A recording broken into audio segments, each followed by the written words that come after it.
Today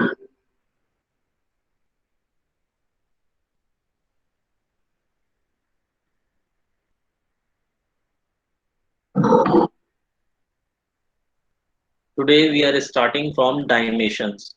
First of all, we understanding the previous lecture, quick revision of the previous lecture, and then start the dimensioning. पिछले lecture में हमने जाना first angle और third angle projection में व्यूजेस कहाँ कैसे बनते हैं। उसके बाद हमने एक ऑब्जेक्ट लेके उसके व्यूज को बनाया, front view, right hand side view, top view कैसे बनेगा। उसके बाद हमने थर्ड एंगल प्रोजेक्शन में सेम ऑब्जेक्ट को लेके व्यूज बनाए। उसके बाद हमने फर्स्ट एंगल प्रोजेक्शन और थर्ड एंगल प्रोजेक्शन में डिफरेंस देखा। उसके बाद हमने सिंबल को जाना, ऑब्जर्वर की लोकेशन, ऑब्जेक्ट और प्लेन की लोकेशन को जाना। अब हम डायमेंशनिंग का कुछ पार्ट पिछले लेक्चर में हम कर चुके थे। अब हम डायमेंशनिंग स्टार्ट कर रहे हैं। डायमेंशनिंग में बेसिकली हम कंपोनेंट के साइज, कंपोनेंट में अगर कोई होल है, कोई स्लॉट है, उसकी लोकेशन को दर्शाते हैं लाइन से, सिंबल से और न्यूमेरिक वैल्यू से, जैसा कि हमने पिछले लेक्चर में सीखा था। पिछले लेक्चर में हमने टाइप्स ऑफ डायमेंशनिंग सीखी। एस से साइज डिनोट होता है, साइज क्या है। एल से लोकेशन का हमें कंफर्म होता है।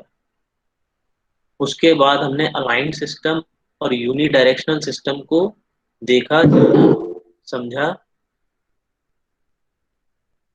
उसके बाद हमने डायमेंशनिंग टर्म्स एंड नोटेशंस ली, leader line, dimension line, arrow head and pointer line और unit of dimension.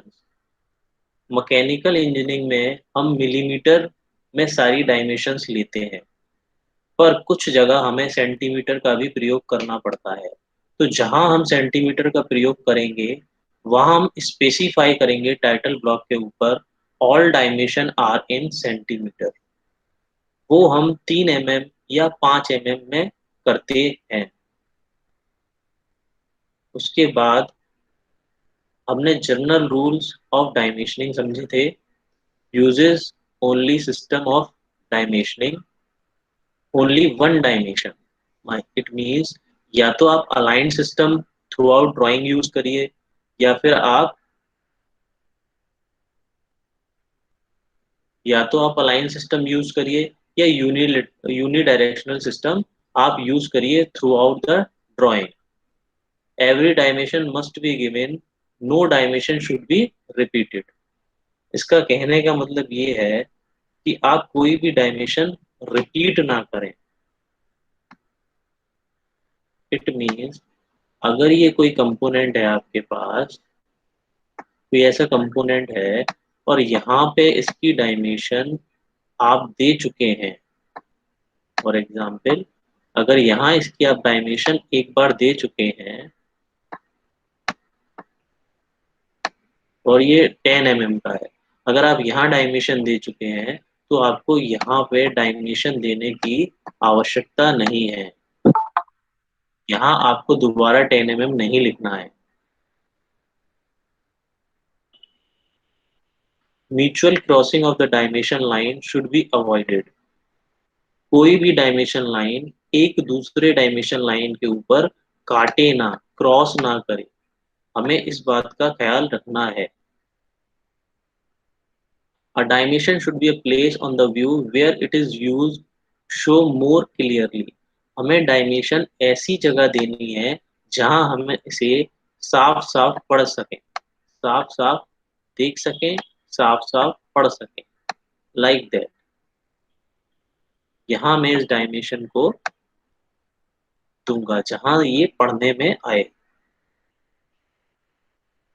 Dimension should be a place outside the view as far as possible. आप कोशिश करिए कि आप सारी डायमेंशन व्यू के बाहर दें। अगर कोई ऐसा कंपोनेंट है लाइक दैट, अगर कोई ऐसा कंपोनेंट है जहां आपको अंदर डायमेंशन देनी है, for example this this dimension is 50 mm and its this dimension is 20 mm. So we have no another option for giving this dimension. We are giving the dimension here 20 mm, but we are using as much as possible outside of the object. An outline or center line should not be used for dimension line. हमें कोई भी outline या centre line as a dimension use नहीं करनी है. अगर हम करेंगे तो वो डायमेंशनिंग गलत हो जाएगी. फॉर एग्जाम्पल, ये एक कंपोनेंट है हमारे पास, इसकी ये एक सेंटर लाइन है, ये एक सेंटर लाइन ड्रॉ करी, तो मैं डायमेंशन फॉर एग्जाम्पल ये इसकी 10 mm है,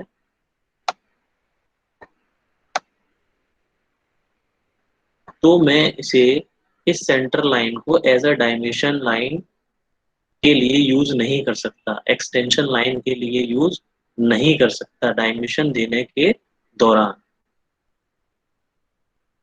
इन बातों का विशेष ख्याल रखना है हमें डायमेंशन देते time.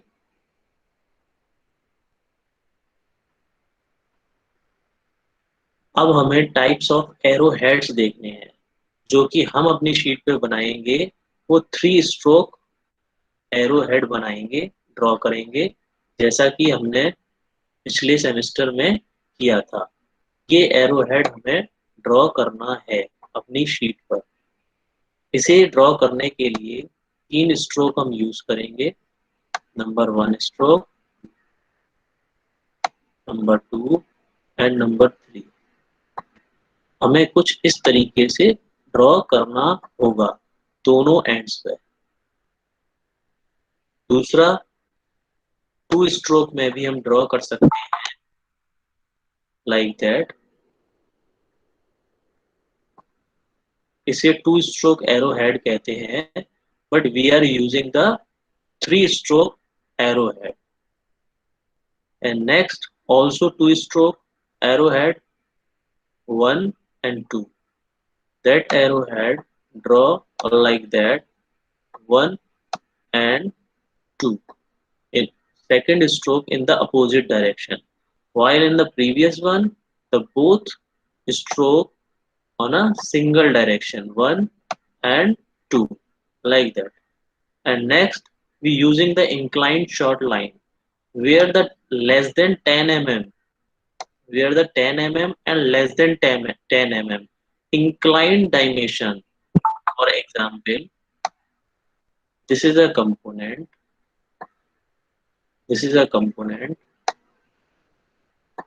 and that dimension is 8 mm. So we given the dimension like that. Here we are written 8 mm. Whatever you use the dimension, aligned system and unidirectional system. And if there is a horizontal, if there is a 10 mm and more than 10 mm or less than 10 mm in a horizontal way, so we are using the arrowhead like that in a dot on the both end. It's use the dot at both end. It's the style, it's a given the dimension, small dimensions, even it is a 10 mm and less than 10 mm. Also there are different styles given the dimensions. We understanding to the next slide.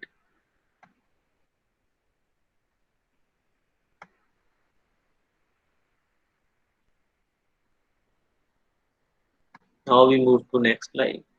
Size proportion of a arrowhead. What is the correct size of a arrowhead, it is very important when we are draw the arrowhead, it should be remembered the size is perfect. It's a three-stroke arrowhead. Draw like that. But we understand, for example, if there is a 1 mm width, that is 1 mm, sir थोड़ा हिंदी में। 1 mm, अगर ये arrow head की चौड़ाई 1 mm है, तो उसकी length को हम 3 mm रख सकते हैं, रखते हैं। इसको हम 3 mm रखेंगे। हमारे एरो हेड का रेशो 1:3 रहेगा। अगर मैं कोई छोटा एरो हेड बना रहा हूं तो रेशो 1:3 रहेगा। अगर कोई बड़ी लेंथ में एरो हेड मुझे ड्रॉ करना है तो मैं एरो हेड का साइज बढ़ा सकता हूं, मगर मुझे एरो हेड का रेशो 1:3 ही रखना होगा, जैसा कि आपको चित्र में दर्शाया गया है।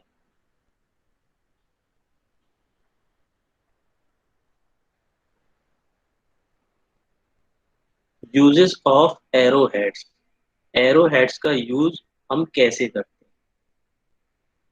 प्रीवियस स्लाइड में हमने समझा 10 mm डायमेंशन कैसे देते हैं, बट कुछ कंपोनेंट में नैरो स्पेस होने की वजह से हम 10 mm डायमेंशन को ऐसे भी दे सकते हैं। 10 mm और लेस देन 10 mm को इस तरीके से भी डायमेंशन दे सकते हैं, और इस तरीके से भी हम इंडिकेट कर सकते हैं 10 mm dimensions. 20 mm also we are using like that, 30 mm like that। इस तरीके से भी हम डायमेंशंस को इंडिकेट कर सकते हैं कंपोनेंट के अंदर। Dimensioning of angles. If there are a big angles like a 60°, 75°, 120°, we are using the inner portion like that. If there is a less than 50 and small angle, so there is not possible we are given the direction dimensions inside the angle. So we are using like that 50° angle, maybe 10° angle. It is also style of given the angle like 10°, right? तो हम इस तरीके से भी कोणों को दिखा सकते हैं, दर्शा सकते हैं, जैसा कि इसमें दिखाया गया है।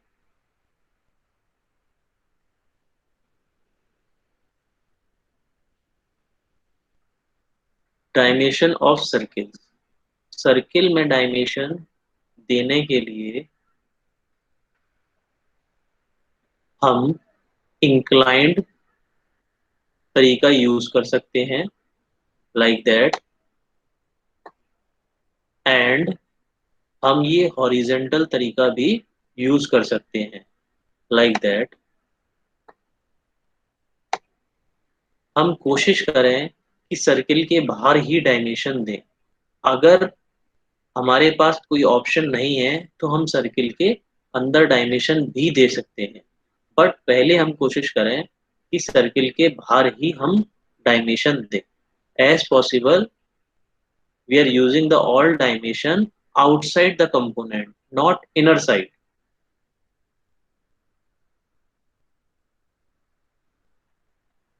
Next, there is a dimension of chord and arc, dimensions, dimensioning of radii of the curves. dimensioning of radii of arcs and dimensioning of radii. यहाँ हम किसी रेडियाई किसी कर्वेचर में कैसे डायमेंशन देते हैं. For example 30 mm,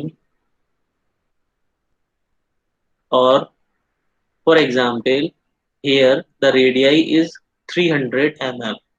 So that arc create the circle in somewhere, and also there is a center. So we are using here the center of 300 radius. So we are using like that, and given the arc dimension are 300.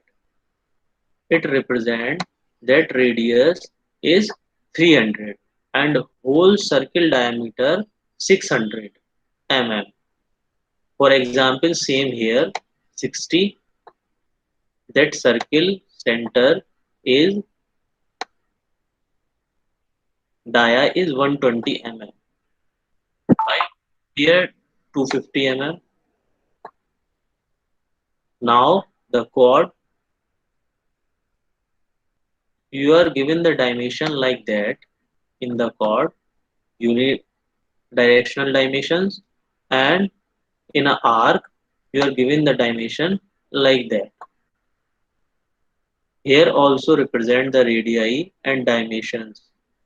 It's a radii R5. It means the radius of this scale is 5 mm and diameter is 10 mm. And the same R3, R5, again R5, R2. This is the R2, 63. That dimension is 63. It's a R2.5. That narrow arc is 2.5. If we draw the whole circle here, so it's a 5 mm, right? It's the inner portion of 25 mm, and same like that R10, R15, R20, and all. Now we move to next slide.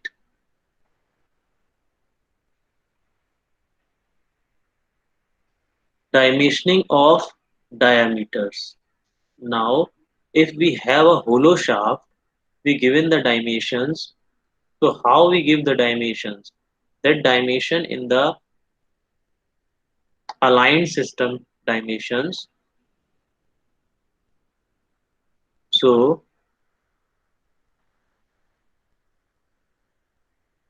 that dia is 540. It means that diameter of inner hollow shaft is 40 mm. Now, if we are given the dimension in that area, in that portion, so there is no required. We are again given the dimension here because it is also 40 mm.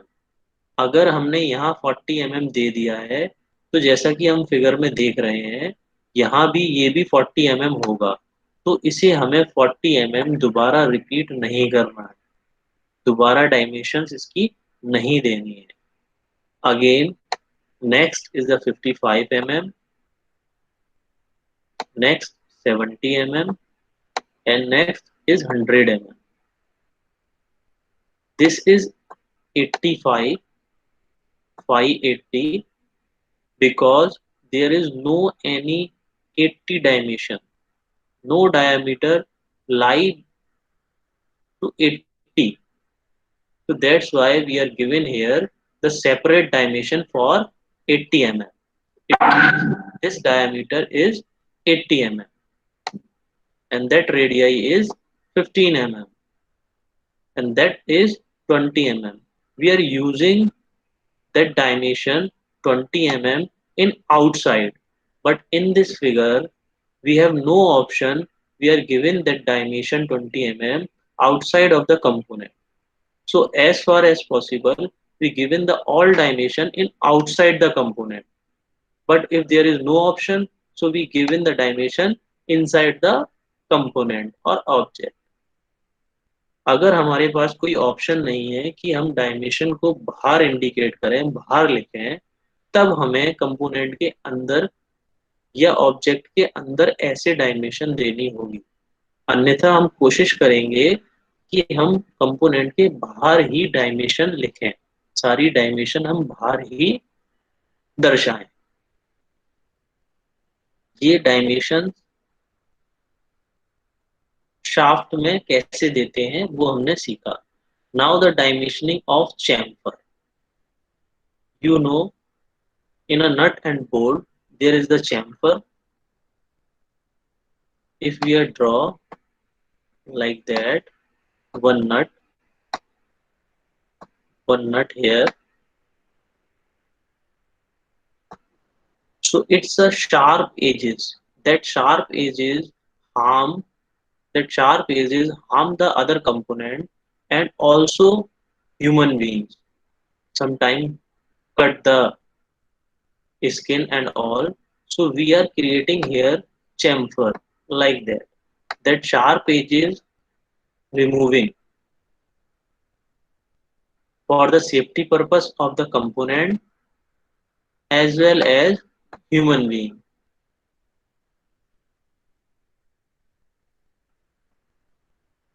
So it is called chamfer.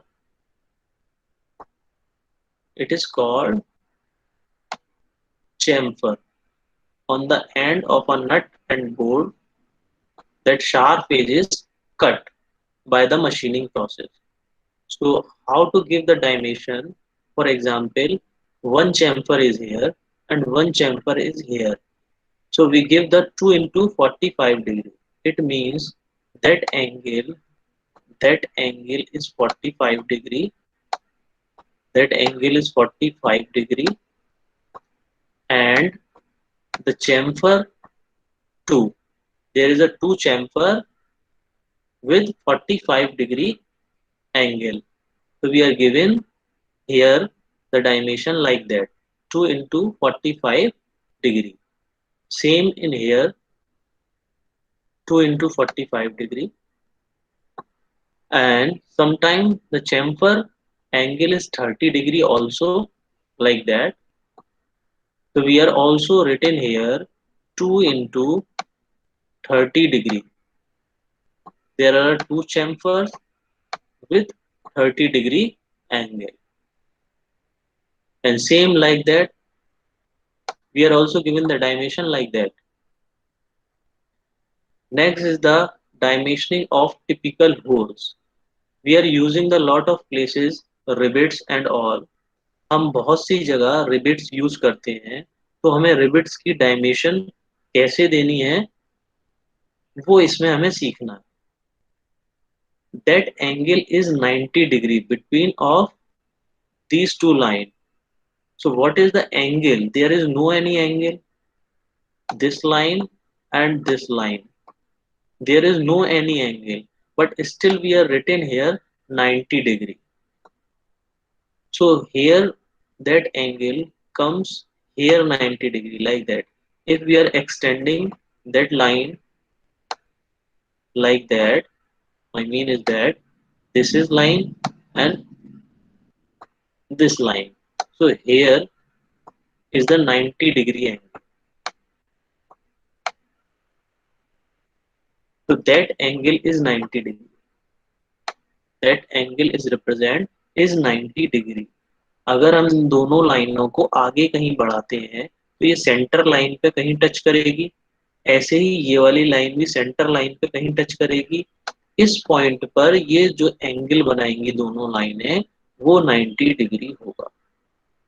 यहाँ इसने 521 दर्शाया है. इसका मतलब ये distance, ये diameter 21 mm है. ये 1 mm है. जैसा कि आप देख रहे हैं, हम 10 mm या 10 mm से कम की डायमेंशंस को ऐसे देते हैं. ऊपर एरो, नीचे एरो, जैसा कि इसमें दिखाया गया है ये 1 mm. Same in the 6 mm, less than 10 mm. या हम इसको ऐसे भी दे सकते थे. यहाँ मैं डार्क डॉट लगाता हूँ. It's also styled to given the dimension less than 10 mm and in a 10 mm. But this method is also correct. Same here, 7.5 mm, 5, 18 mm, 11 mm, 5, 590 mm, and 511 mm. So that way dimensioning of typical holes. Now we are moving to the next slide.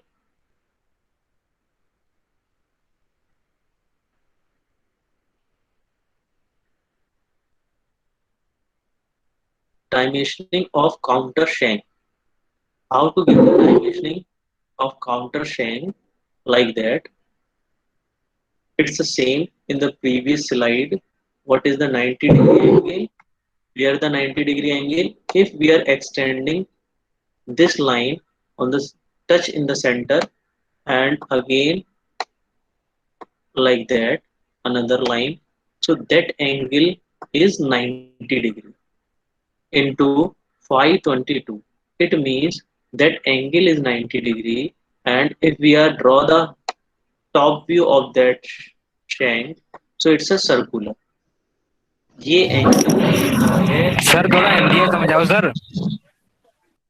ये angle 90 का है, और अगर इसे हम ऊपर से देखेंगे तो ये सर्कुलर है ना. तो इसे हम कैसे दर्शाएंगे? 90 इंटू 22. ठीक है. आगे ये सेम 90 डिग्री, अगर इसे एक्सटेंड कर दूं मैं यहां से तो ये 90 डिग्री, और ये फाई भी इसमें सर्किल है ऊपर से देखेंगे.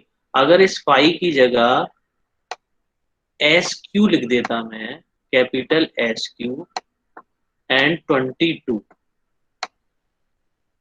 कुछ जगह आपको कैपिटल एस क्यू और 22 लिखा दिखाई देगा. इसका मतलब क्या होगा? अगर मैं इस शैंक का टॉप व्यू बनाऊंगा तो ये स्क्वायर है. इसका टॉप व्यू अगर मैं बनाऊंगा तो ये स्क्वायर काउंटर शैंक है. अगर 522 ऐसे लिखा हुआ है तो हमें फौरन समझ जाना चाहिए कि ये शैंक कैसी है? सर्कुलर है, ऊपर से गोल है.